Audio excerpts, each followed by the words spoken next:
আমার বাপ বলছে আমার যাইতে দিবেন। আমার বাপ তো একজন প্রশাসনিক কর্মকর্তা, তাও আমি চলে আসছি, তার কথা আমি শুনি নাই।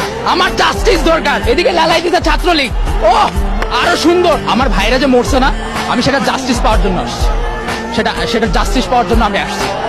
আমার ভাইদের রক্তে আজকে রাজপথ লাল হয়ে গেছে, সেটা জাস্টিসের জন্য আসছি। আমি বাসায় বসে থাকি, আমার বাপ বলছে আমার যাইতে দিবেন। আমার বাপ তো একজন প্রশাসনিক কর্মকর্তা, তাও আমি চলে আসছি, তার কথা আমি শুনি নাই। আমার জাস্টিস দরকার। আমরা তো পিসফুলি আন্দোলন করতেছিলাম, কি জন্য আমাদের উপরে গুলি চালানো হবে, কি জন্য আমাদের উপরে লাঠিচার্জ করা হবে। এদিকে লালাই দিতে ছাত্রলীগ, ও আরো সুন্দর। এখন ওইকে যাবো, মাইর খাবো। এটা হচ্ছে অবস্থা, আমাদের দেশের অবস্থা হচ্ছে এরকম। আমি আমার মাকে নিয়ে আসি নাই, আমার মা বলতেছে যে আমাকে নিয়ে যাবে বাসায়, এটা সেফ না। কিন্তু আমার কথা হচ্ছে আমার ভাইরা কেন মরবে? আমার এখানে অনেক ভাইরা শহীদ হয়েছে, অনেক ভাইরা বোনেরা শহীদ হয়েছে, কেন মরবে? আমাদের জাস্টিস লাগবে, আমাদের জাস্টিস লাগবেই লাগবে লাগবেই।